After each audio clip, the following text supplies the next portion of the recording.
Hey everyone, this is the fourth video in your class 11 NCERT series, Political Theory series. और आज के हमारे chapter का नाम है सोशल जस्टिस. अगर आपने चैप्टर पहले से पढ़ा हुआ हो तो बहुत अच्छी बात है. अगर नहीं पढ़ा हुआ तो मेक श्योर कि you read it because this video will be more effective अगर आपने चैप्टर पढ़ा हो. आपको इस वीडियो पे सिर्फ इस वीडियो पे डिपेंडेंट नहीं होना. So now that's clear, let's begin. Social justice. आपकी बुक में सबसे पहले लव एंड जस्टिस पे एक इंटरेस्टिंग कमेंट्री करी हुई है कि how both of them are very similar in nature. Love और जस्टिस दोनों को अगर लोग डिफाइन भी नहीं कर पाते तब भी उन्हें एक इंट्यूटिव अंडरस्टैंडिंग होती है कि कब वो चीज़ें हो रही हैं, है ना. अगर इनजस्टिस होता है तो आपको पता लग जाता है तुरंत कि हाँ ये गलत हो रहा है. Both love and justice evoke very passionate feelings among their advocates. जब भी अगेन इनजस्टिस होता है तो आपको बड़ा पैशनेटली आपको गुस्सा आता है.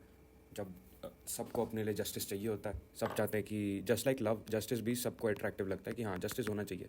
The only difference between this not the only difference but the main difference between these two is that love आप अपने क्लोज वंस के लिए ही रिजर्व रखते हो यूजुअली.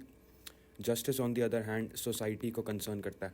ठीक है, आप जनरली यही चाहोगे कि सोसाइटी में जस्टिस हो, प्रिवेल करे. अगर सोसाइटी में नहीं हुआ तो आप पे भी कहाँ से जस्टिस आएगा. लव तो आपके बड़े क्लोज, आपके लव्ड वंस जो आपके फैमिली फ्रेंड्स या रोमांटिकली कोई, उसके लिए ही यूजुअली रिजर्व होता है. Justice on the other hand is for everybody, it concerns everybody, it concerns the society. Macro level पे होता है justice. So now that's the intro. अब हम आ जाते हैं व्हाट इज़ जस्टिस. अब आपकी बुक में बहुत कुछ दिया हुआ है, आपको ये याद रख लेनी है. ये छोटी सी डेफिनेशन, इसको समझना आपने. It is the quality of being fair, righteous and equitable. अब इन सब का मतलब क्या हुआ? फेयर मतलब इम्पार्शियल. ठीक है, it's the quality of being impartial, यानी कोई डिस्क्रिमिनेशन नहीं करना. कोई भी आप जजमेंट कर रहे हो या डिसीजन ले रहे हो उसमें आपका पर्सनल बायस इन्वॉल्व नहीं होना चाहिए. Excuse me. और राइटियस मतलब सही होने की क्वालिटी. इक्विटेबल मतलब हर किसी को अपना ड्यू मिल रहा है. ठीक है, जो वो डिज़र्व करते हैं वो उनको सही से मिल रहा है. जितना भी वो डिज़र्व करते हैं, अगर किसी को 10% डिज़र्व करते हैं वो किसी चीज़ का, तो उन्हें 10% ही मिल रहा है. कोई अगर 20% डिज़र्व कर रहा है तो उससे कम ज़्यादा उसको नहीं मिल रहा, उसको एक्जैक्टली उतना ही मिल रहा है. That's called being equitable. ठीक है, हर किसी को उसकी ड्यू रिस्पेक्ट मिल रही है, उसका ड्यू मिल रहा है, उसको जो भी उसका बनता है. So justice is the quality of being fair, righteous and equitable. आपकी बुक में और भी थोड़ा सा कमेंट्री करी हुई है कि जितने भी अलग अलग कल्चर्स हैं उनके एंशियंट ट्रेडिशंस पे बात करी हुई है. जैसे इंडियन एंशियंट सोशल ऑर्डर पे बात करी हुई है जस्टिस को एक्सप्लेन करने के लिए. या फिर चाइना के बारे में बात करी हुई है, चाइना में कन्फ्यूशनिज्म के बारे में. फिर अपना ग्रीस आ जाता है which is very important in political theory. ठीक है, यहाँ पे आपके प्लेटो वगैरह ये सब आ जाएंगे थिंकर्स. प्लेटो से ही हमारा नेक्स्ट आगे पॉइंट आ जाता है सॉक्रेटिस. उनकी एक बुक थी, प्लेटोज बुक रिपब्लिक, जिसमें वो सॉक्रेटिस, जिनको प्लेटो का गुरु कहा जाता है, या फिर ये भी कहा जाता है कि वो प्लेटो के क्रिएटेड कैरेक्टर थे. But anyway the point is कि वो प्लेटो के गुरु थे. उनके बारे में एक उनकी कॉन्वर्सेशंस विद अदर पीपल, उसके बारे में ये उसमें इस बुक में उनकी इन कॉन्वर्सेशंस को दिखाया हुआ है. तो it's called the Republic, Plato's book. और इसमें बेसिक आपकी बुक में बहुत कुछ दिया हुआ है. आपको ये यहाँ पे बस ये दो चीज़ें याद रखनी है. ठीक है, कि why should we be concern about justice? Because it is in a society's long term interest to uphold the principle of justice for its own wellbeing. मतलब क्या हुआ? एक सोसाइटी के लंबे इंटरेस्ट में ये सही बात है कि जस्टिस प्रिवेल होना चाहिए उसके खुद के वेलबींग के लिए. अगर उसमें जस्टिस नहीं होगा तो वो सोसाइटी अल्टीमेटली कोलैप्स कर जाएगी. ठीक है, वो डिक्लाइन कर जाएगी, वो डेवलप नहीं होगी.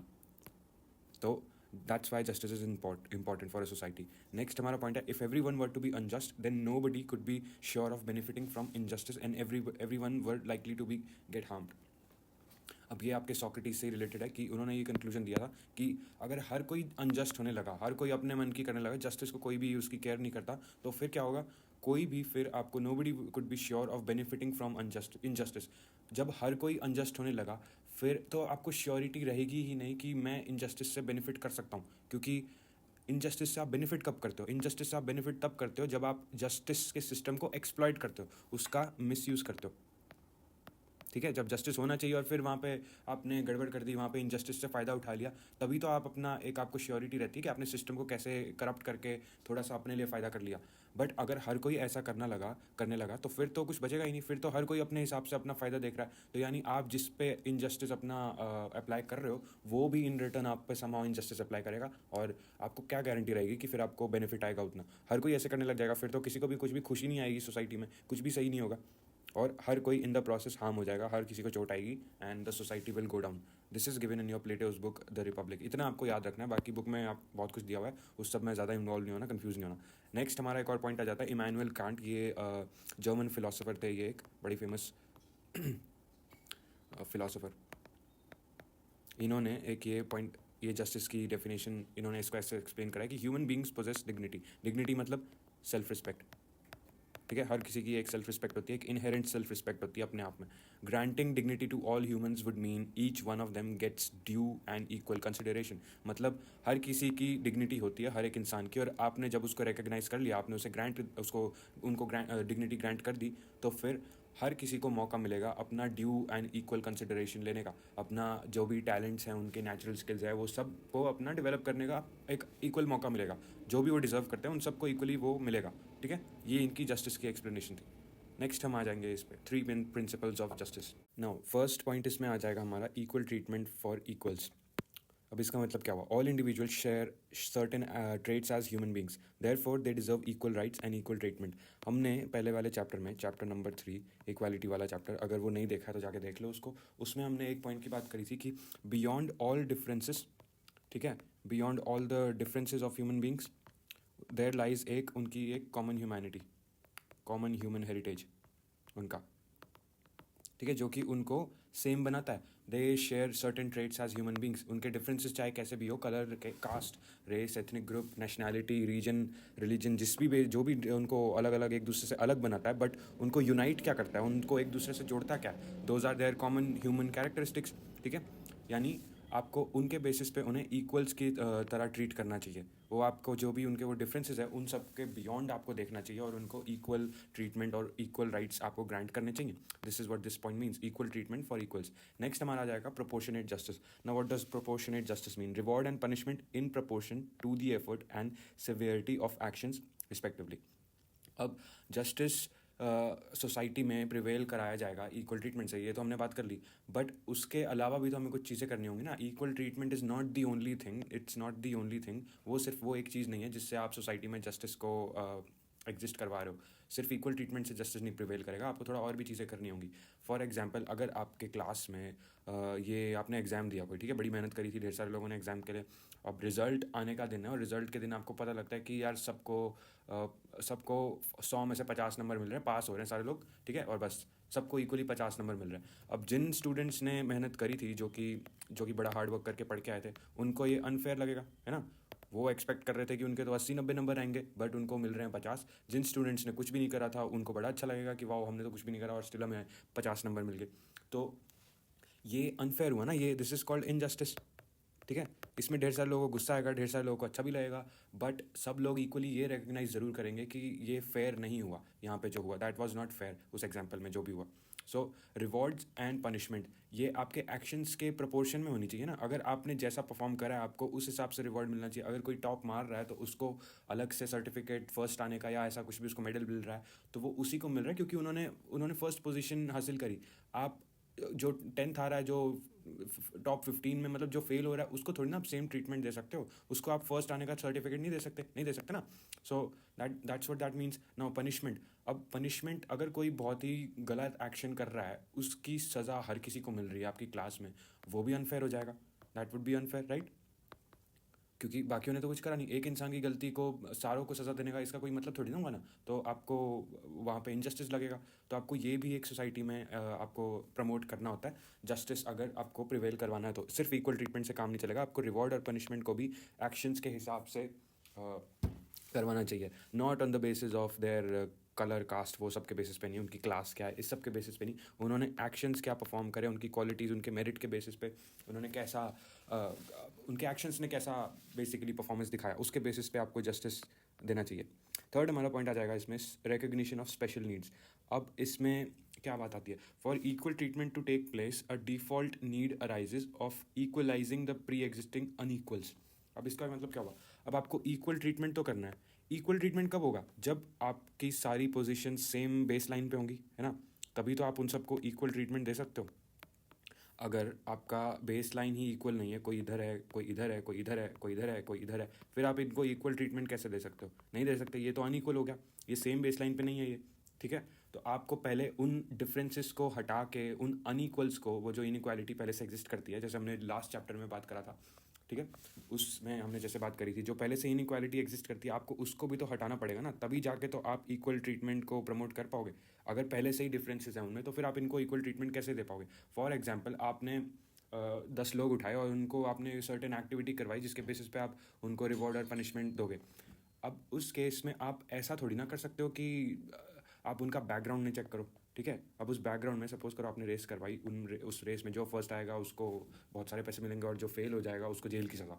अब इस केस में सपोज करो कोई हैंडीकैप था, वो कैसे compete करेगा बाकियों से, अगर कोई डिसेबिलिटी वाला पर्सन है वो कैसे compete करेगा बाकी के लोगों से, उसके बेसिस पे वो हार गया अगर इंसान, तो आप उसको पनिशमेंट थोड़ी ना दे सकते हो, ये तो चीटिंग हो जाएगी, दैट इज़ अनफेयर, राइट। सो आपको प्री एग्जिस्टिंग डिफरेंसेस उनकी क्या वो हैं, पहले से एग्जिस्ट करते हैं इनइक्वालिटी, उसको आपको रिकग्नाइज करना होगा और फिर उनकी स्पेशल नीड्स आपको देखनी पड़ेंगी और फिर आपको वहाँ पे सपोर्ट प्रोवाइड करना होगा ताकि इनइक्वालिटी को आप इक्वल बना सको, ठीक है। तब जाके आपका जस्टिस एक तरह से एक कॉमन बेस लाइन बन पाएगी जिससे आप जस्टिस को प्रमोट कर सकते हो। There is a default need arises of equalising the pre existing unequals, ठीक है। अच्छा, इसमें ही आपका दूसरा पॉइंट भी आ जाएगा, फॉर एग्जांपल रिजर्वेशन, इसमें आ जाएगा एफर्मेटिव एक्शन, जैसे हमने लास्ट चैप्टर में बात करा था।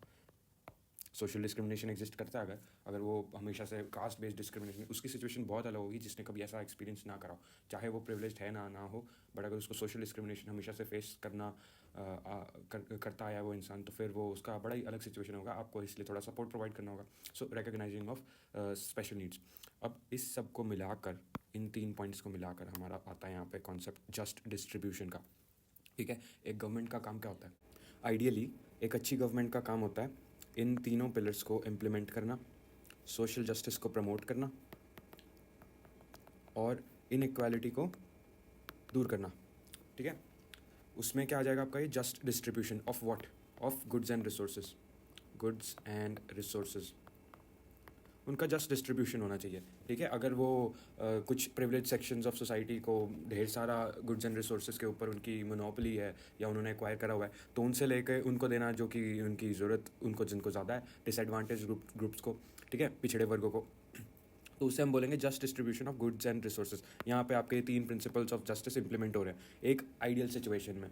अच्छा, उसमें आपका ये जैसे हमने थर्ड पॉइंट की बात करी, यहाँ पे आपका ये आ जाता है कि special provisions for the needy, ठीक है, जिनकी स्पेशल नीड्स होती है उनको थोड़ा एक्स्ट्रा सपोर्ट देना। अब उस केस में ढेर सारे लोगों को थोड़ा ऑफेंसिव लग जाती है वो बात, ढेर सारे लोगों के ओपिनियंस होते हैं अलग अलग, कई लोग उसको इनजस्टिस मानते हैं। फॉर एग्जाम्पल, अनटचेबिलिटी दूर करने के लिए, ठीक है, हमारे कॉन्स्टिट्यूशन ने बैन करा हुआ है अनटचेबिलिटी को, और कास्ट डिस्क्रिमिनेशन दूर करने के लिए हमारे उसमें ये भी है, क्या बोलते हैं आपके कास्ट कोटास, ठीक है,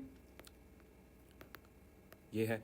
अब ये कई लोगों को थोड़ा रॉन्ग लगता है, तो एक अच्छी गवर्नमेंट का काम क्या होता है कि आप इस सब को दूर करो और इसको आप जस्टिफाई करो, जो अभी ये स्पेशल प्रोविजंस प्रोवाइड करने वाली चीज़ है इसको जस्टिफाई करो।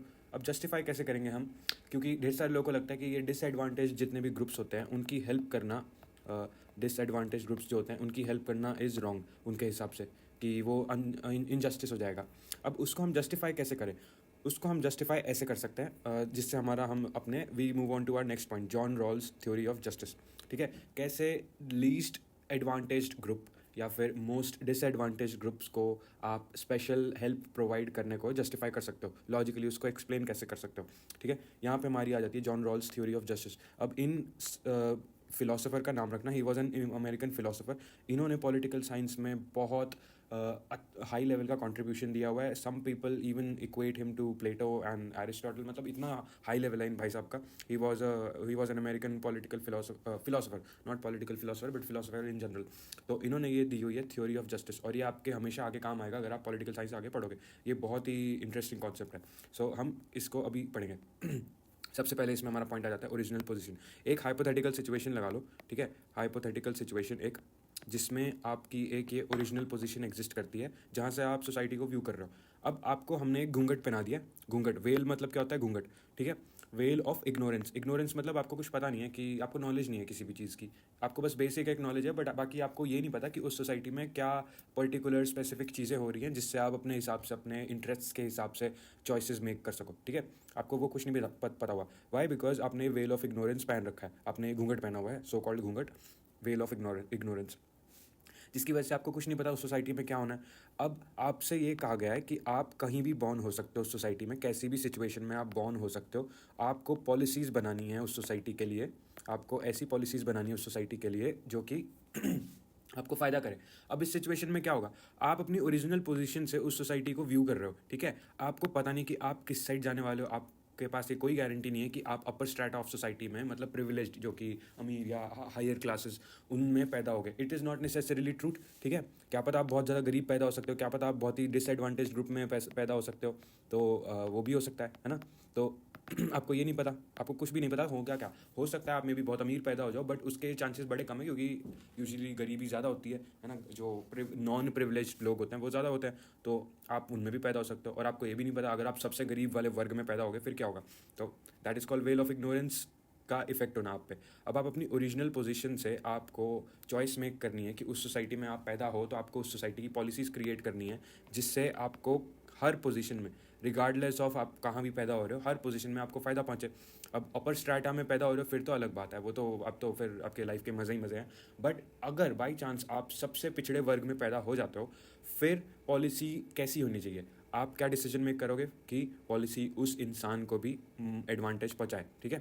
आपकी पॉलिसी ऐसी होनी चाहिए कि अगर आप उस सिचुएशन में पैदा हो जाते हो तो आपको जस्टिस मिल रहा है। ऐसा नहीं होना चाहिए कि आप उस इंसान की एक्सप्लॉयटेशन को एनकरेज करोगे, है ना। आप एक्सप्लॉयटेशन उस इंसान का, अगर आपको सपोज करो पता है कि आप बिल्कुल ही डिसएडवांटेज ग्रुप में पैदा होने वाले हो, आपको पहले से पता है, तो आप क्या वो करोगे, अपने लिए प्लानिंग करोगे सोसाइटी की, कि उस पिछड़े वर्ग को बहुत सारी हेल्प मिले, उसके लिए स्पेशल हेल्प मिले, स्पेशल प्रोविजंस मिले, है ना। आप उसको ऐसे जस्टिफाई करोगे ना, आप ऑटोमेटिकली सेल्फिशली आप ये डिसाइड करोगे कि यार उन ऐसे लोगों की तो हेल्प होनी चाहिए, क्योंकि भाई मैं पैदा होने वाला हूँ वहाँ पे, फिर तो मेरी हेल्प होनी चाहिए, अदरवाइज तो मेरा काम गड़बड़ हो जाएगा। तो यहाँ पे क्या हो रहा है? यहाँ पे your self interest is matching the interest of the worse off, यानी जो भी पिछड़े वर्ग हैं उनके इंटरेस्ट आपके सेल्फ इंटरेस्ट से मैच हो रहे हैं। अगर आपको ये पता है कि आप उनमें पैदा होने वाले हो, फिर आप सेल्फिशली चाहोगे, आप चाहते हो सेल्फिशली ताकि आपको कुछ नुकसान ना पहुंचे। बट उसके साथ साथ होगा क्या कि आप उनके इंटरेस्ट के लिए भी लड़ोगे। आप चाहोगे कि उनको जस्टिस मिले, है ना, सोशल जस्टिस उनको मिले, उनको स्पेशल हेल्प मिले। तो यहाँ पे आपके सेल्फ इंटरेस्ट और interest of the worse off, जो कि पिछड़े वर्ग है, उनके इंटरेस्ट यहाँ पे आपके अलाइन हो रहे हैं, वो मैच हो रहे हैं, वो दे आर मैचिंग, ठीक है। और आप उसको कैसे जस्टिफाई कर रहे हो? रैशनलिज्म के थ्रू आप उसको एक्सप्लेन कर रहे हो। आपके जो खुद के इंटरेस्ट्स हैं वो आप रैशनली सोच के उन वर्ड्स ऑफ सेक्शंस के साथ अलाइन कर रहे हो, जिसकी वजह से आप एक तरह का क्या बोलते हैं, आप सोशल जस्टिस को एनकरेज कर रहे हो। रैशनैलिटी नॉट मोरालिटी, ठीक है, could lead us to be fair and think impartially. अब ढेर सारी बातें सुनी होगी, है ना, कि हमें इम्पार्शियल होना चाहिए और हम सबको अच्छा होना चाहिए और किसी को भी गलत नहीं करना चाहिए। ये सारी कहने की बातें लोग करते तो नहीं ना ऐसा रियल लाइफ में। वो जब मौका मिलता है, चीटिंग हर कोई करता है। आप बोलना बहुत आसान है दूर से कि करप्शन नहीं होना चाहिए, बट जब आप खुद करप्शन की पोजीशन में होगे तब देखेंगे ना आप कैसा बिहेव करते हो, तब पता लगेगा कि आपकी क्या रियल स्ट्रेंथ है, क्या आपकी रियल पर्सनैलिटी है, आपका कैरेक्टर कैसा है, वहाँ पे पता लगेगा। तो कहना बहुत आसान है, वो होती है आपकी मोरालिटी कि यार ऐसा अच्छा होना चाहिए, सब कुछ आपको भला करना चाहिए सबका, ये वो। बट यहाँ पे क्या हो रहा है? मोरालिटी हेल्प नहीं कर रही है, आपकी रैशनैलिटी हेल्प कर रही है आपको, आपका सेल्फ इंटरेस्टेड रैशनलिज्म, ठीक है। आप सेल्फिशली अपने बारे में सोच के बेस्ट पोजीशन, रैशनल आउटकम निकाल रहे हो जिसमें आपको फ़ायदा पहुंचेगा, ठीक है। और उसकी वजह से आप जो पिछड़े वर्ग के लोग हैं उनको भी हेल्प कर रहे हो ऑटोमेटिकली बाय डिफ़ॉल्ट। तो यहाँ पे क्या हो रहा है? Rationality not morality is leading us to be fair and think impartially, क्योंकि अब आपको पता नहीं, आपको खतरा हो सकता है, तो अब आप इम्पार्शली सोचोगे, आप इम्पार्शली उनके लिए जेन्युइनली, आप सही में उनके लिए केयर करोगे, जो कि वर्ड्स ऑफ सेक्शंस हैं, क्योंकि आप खुद भी पैदा हो सकते हो, इसलिए आप चाहोगे कि उनके लिए सोशल जस्टिस मिले। और फिर यहाँ पे आपकी जो ये पहले हमारा पॉइंट आया था, रिकॉग्निशन ऑफ स्पेशल नीड्स, यहाँ पे हमारा ये वो हो रहा है, प्रूव हो रहा है, यहाँ पे आप उसकी जस्टिफिकेशन दे पा रहे हो, ठीक है, आपने जस्टिफाई कर दिया उसको। This is called John Rawls theory of justice. ये बहुत ही तगड़ा कॉन्सेप्ट है। अब हम नेक्स्ट हमारे पॉइंट पे आ जाते हैं, free market versus state intervention. Now social justice को हम परस्यू कैसे करें, ठीक है, परस्यूइंग सोशल जस्टिस। अब governments all around the world आपके, ठीक है, दुनिया भर में उन्होंने अलग अलग इसके मेथड्स सोचे हैं, मेथडोलॉजीज ट्राई करी हैं, पॉलिसीज ट्राई करे हैं, जो भी अलग अलग सिस्टम सोचे हुए हैं गवर्नमेंट्स ने, या जो इंटरनेशनल ऑर्गेनाइजेशंस लाइक आपके WHO, ठीक है, कैसे हम सोशल जस्टिस को प्रमोट करें, ठीक है। अब सोशल जस्टिस को प्रमोट करने में एक कुछ हमने कंक्लूजन्स निकाले हैं। For example, providing people with basic facilities of life, basic necessities of life. अब बेसिक नेसेसिटीज़ मतलब आपका पानी, फूड, एक लाइवलीहुड का साधन आपका, और एक थोड़ी सी हाउसिंग कह लो, supply of clean housing, clean drinking water. ये सारी तो एक बेसिक डिग्निटी एक ह्यूमन डिजर्व करता है ना। तो इनको कहते हैं बेसिक नेसेसिटीज़ ऑफ लाइफ। आप अगर इसको प्रोवाइड कर पा रहे हो पुअर सेक्शंस ऑफ सोसाइटी को, उनको आप ये दे पा रहे हो, तो फिर क्या हो रहा है, आप एक तरह से सोशल जस्टिस को प्रमोट कर रहे हो। आप उनको ये प्रोवाइड कर रहे हो ना, तो एक तरह से उनको सपोर्ट मिल रहा है। मिनिमम वेज, अनदर पॉइंट, ठीक है, मिनिमम वेज।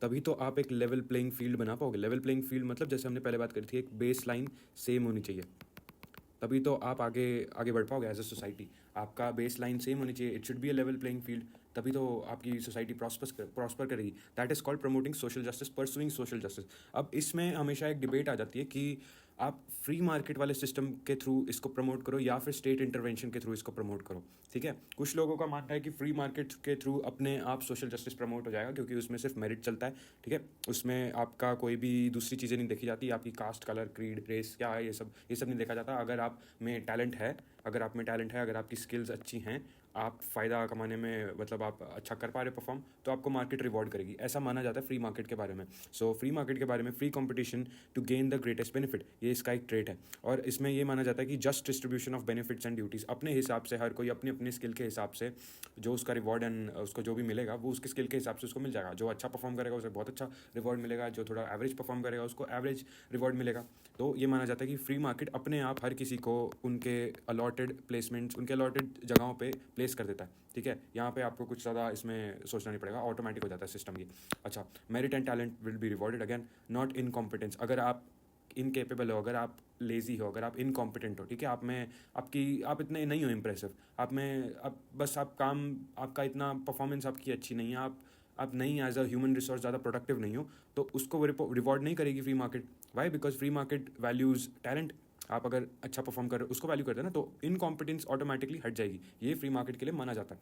और you will have more choices, आप अपने हिसाब से डिसाइड कर पाओगे कि क्या चाहिए आपको, क्या। अच्छा, एक और चीज़ बोली जाती है कि private services are always better than government services, है ना। ये हमेशा ये मान्यता है कि गवर्नमेंट जो भी, जैसे आप स्कूल्स कह लो या गवर्नमेंट हॉस्पिटल्स कह लो, उनका एक्सटीरियर टाइप रहता है कि वो इतने अच्छे नहीं होते। Private institutions are always better, ये भी माना जाता है। Why? Because free market privatization को प्रमोट करती है, तो प्राइवेटाइजेशन प्रमोट होता है तो क्वालिटी ऑटोमेटिकली इंप्रूव होती है, ठीक है, क्वालिटी इंप्रूव होती है। उसका एक डाउन साइड ये माना जाता है, it has a tendency to work in favour of the already privileged. अब वो प्रॉफिट को ही सबसे ज़्यादा प्रायोरिटी पे रखते हैं, ठीक है। Profit is above everything else for free market people. उनको प्रॉफिट दिखता है, अगर जहाँ उनको प्रॉफिट नहीं दिख रहा हो वहाँ से निकल जाएंगे। अब सपोज करो कोई पिछड़ा वर्ग है, कोई अनडेवलप्ड रीजन है, वहाँ पे प्राइवेट इंस्टीट्यूशन अपना कुछ भी क्यों खोलेगा, है ना, क्योंकि वहाँ पे उनको बेनिफिट थोड़ी ना आएगा। वहाँ पे तो उनको कोई उनकी सर्विसेज को अफोर्ड कर नहीं सकता, क्योंकि वो इतनी महंगी होती हैं। क्वालिटी जब इतनी अच्छी है तो उसका प्राइस भी तो हाई होगा ना, उसका प्राइस भी हाई होगा। प्राइस हाई होगा तो फिर वो जहाँ पे प्रॉफिट नहीं हो रहा, जहाँ पे उनको लॉस हो रहा है, वहाँ पे क्यों जाएंगे? वो नहीं जाएंगे, है ना। इसलिए वो फिर जो ऑलरेडी प्रिविलेज्ड हैं, जो पहले से उनको अफोर्ड कर सकते हैं, उनको फ़ायदा ज़्यादा पहुंचता है फ्री मार्केट के थ्रू, ऐसा माना जाता है। और जो डिसएडवांटेज ग्रुप्स हैं, जो बैकवर्ड ग्रुप्स हैं, उनको कोई फ़ायदा नहीं पहुंचता फ्री मार्केट के थ्रू। अच्छा, इससे हम आ जाते हैं स्टेट इंटरवेंशन। इससे ढेर सारे लोग कहते हैं कि स्टेट को इंटरवेंशन करनी चाहिए, स्टेट को थोड़ा कंट्रोल लेना चाहिए। Why? It will ensure basic minimum standard of living. Again, जैसे हमने अभी पहले ऊपर बात करी थी कि एक basic facilities, necessities of life, वो सब प्रोवाइड करने का रिस्पॉन्सिबल एक गवर्नमेंट अच्छा ऐसा प्रोवाइड करेगी, जितने भी आपके बैकवर्ड ग्रुप्स हैं उन सबको, हर किसी को एक basic minimum standard of living मिलेगा, सबको एक लाइवलीहुड मिलेगा। जैसे हमारे इसमें हमारी सर्विस वो होती है, स्कीम है मनरेगा, ठीक है, इसकी स्पेलिंग मुझे याद नहीं, हाँ यही थी स्पेलिंग इसकी, मनरेगा। इसमें क्या होता है, लाइवलीहुड एक बेसिक सबको मिलता है, या फिर आपको water facilities, basic dignities of life, ठीक है। एक डिग्निटी होती है, उसको आप वैल्यू रखनी होती है, उसके लिए आपको ये सर्विसेज मिलनी चाहिए, basic minimum standard of living. तो ये माना जाता है कि स्टेट इंटरवेंशन के थ्रू आपको ये मिलेगा, ठीक है। ठीक है, इसलिए स्टेट इंटरवेंशन को कुछ लोग सपोर्ट करते हैं। फिर हमारा नेक्स्ट इसमें आ जाएगा स्पेशल हेल्प टू नीडी, जैसे हमने पहले बात करी, जो बैकवर्ड ग्रुप्स हैं उनको एक्स्ट्रा हेल्प, एक्स्ट्रा सपोर्ट, एक एक्स्ट्रा हेल्पिंग हैंड मिल जाएगा, वो मिल जाता है उनको स्टेट इंटरवेंशन वाले प्रोसेस में।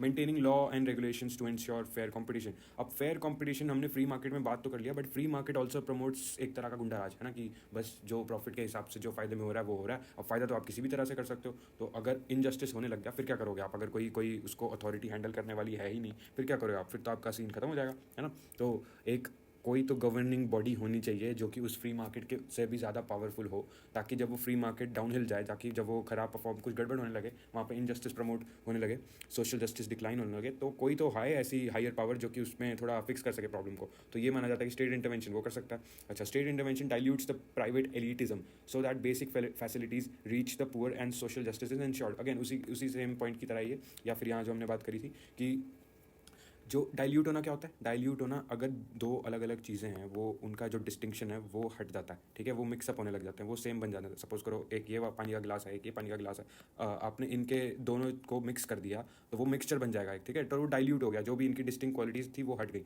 इसे बोलते हैं डाइल्यूट होना। Dilute private elitism. Private elitism क्या होता है कि वो खुद से अलग से एग्जिस्ट करते हैं, खुद को वो अलग मानते हैं बाकी लोगों से, है ना, वो खुद को राजा रानी से कम नहीं समझते हैं, तो वो कहते हैं कि हम तो बाकी पॉपुलेशन से बिल्कुल ही अलग है। इसको आप हटा दोगे, डाइल्यूट कर दोगे इसको, बाकी सारी पॉपुलेशन सेम हो जाएगी आपकी, सब लोग एक लेवल प्लेइंग फील्ड पे आ जाएंगे, जो नीचे थे वो ऊपर आ जाएंगे और जो ऊपर थे वो नीचे आ जाएंगे, ऐसा होगा, उसे बोलते हैं डाइल्यूशन। और बेसिक फैसिलिटीज सबको होगी और सोशल जस्टिस प्रमोट होएगा, प्राइवेट एलिटिज्म थोड़ा कम हो जाएगा। इसलिए स्टेट इंटरवेंशन को सपोर्ट करते हैं ढेर सारे लोग। हमें इस पर कोई कंक्लूजन ज़्यादा इसके बारे में सोचना नहीं, हमें बस इनके कैरेक्टरिस्टिक्स जाननी है। अगर आपको सॉल्यूशन इसका कोई जानना है तो इसको हम ऐसे कह सकते हैं कि ऐसी फ्री मार्केट जहाँ पे थोड़ा सा स्टेट कंट्रोल होना चाहिए, ताकि when things go down state उसको आके हैंडल कर सके और सोशल जस्टिस भी प्रमोट होता रहे। फ्री मार्केट को हटाने की जरूरत नहीं है, बट आपको थोड़ा स्टेट इंटरवेंशन करना चाहिए ताकि सोशल जस्टिस प्रमोट हो रहा है, ठीक है। ये हमारा लास्ट पॉइंट था and the chapter has ended, so let's move on to the next chapter.